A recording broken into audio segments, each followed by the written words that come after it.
গত ৪৪ দিন যাবৎ ধরে ঢাকার প্রেস ক্লাবের সামনে এভাবেই অনশন করছে সারা বাংলাদেশের থেকে আসা নকল নবিশরা।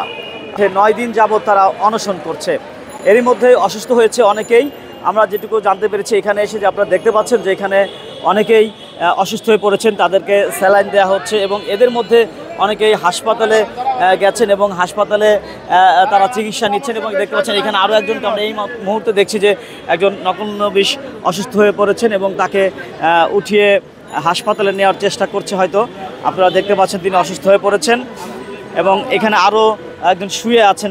এবং প্রত্যেকের গায়ে কিন্তু কাফনের কাপড় রয়েছে এবং তারা এই তাদের দাবি না মেনে নেওয়া পর্যন্ত তারা এই আন্দোলন চালিয়ে যাবেন। তা আমরা একজন আন্দোলনকারীর সঙ্গে একটু কথা বলবো, আমরা একটু জানবো তাদের কি দাবি নিয়ে তারা এই আন্দোলন করছেন এবং অনশনে বসেছেন। আপনাদের দাবিগুলো কি যদি একটু বলেন। আমাদের এক দাবি চাকরি জাতীয়করণের জন্য এখানে আসছি। আমরা বৈষম্যের শিকার।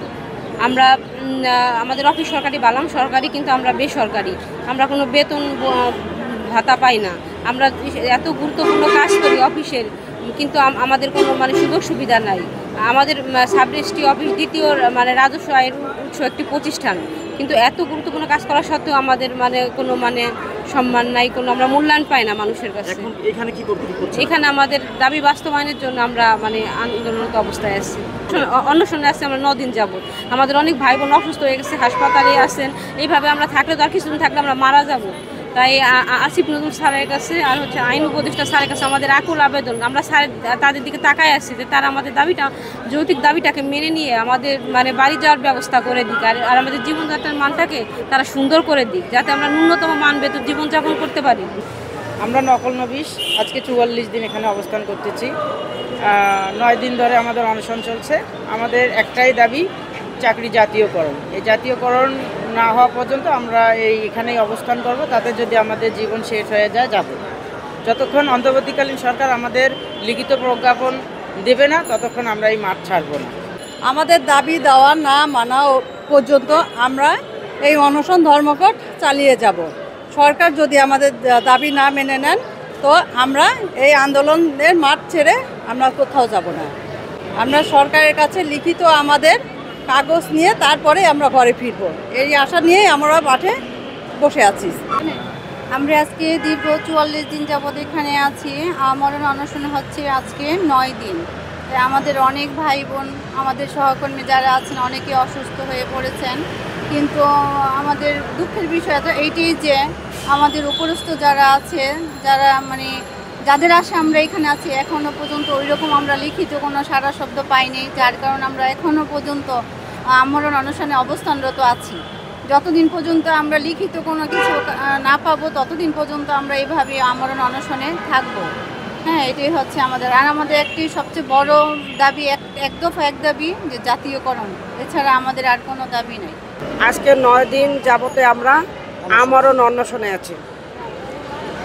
আমরা এই অনশনে আছি, অনশনে থাকব। আমাদেরকে যদি প্রধান উপদেষ্টা এবং আইন উপদেষ্টা মহোদয় যে পর্যন্ত আমাদেরকে ঘোষণা দিয়ে প্রজ্ঞাপন দিবেন না এবং আমাদেরকে ওনারা অনশন প্রত্যাহার করবেন না, সেই পর্যন্ত আমরা এই অনশনে আছি, অনশনে থাকব।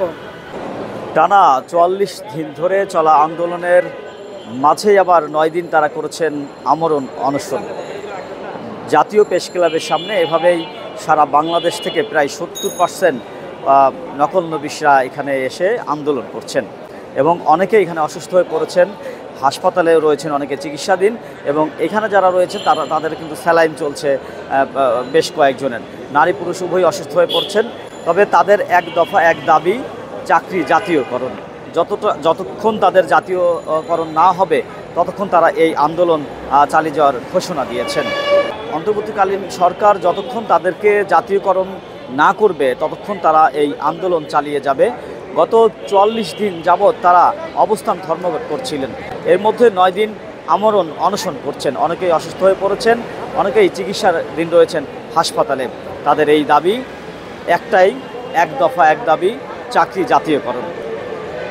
জাতীয় প্রেস ক্লাবের সামনে এভাবেই বিছানা পেতে দিনের পর দিন, রাতের পর রাত এই আন্দোলন করে যাচ্ছে নকল নবিশরা।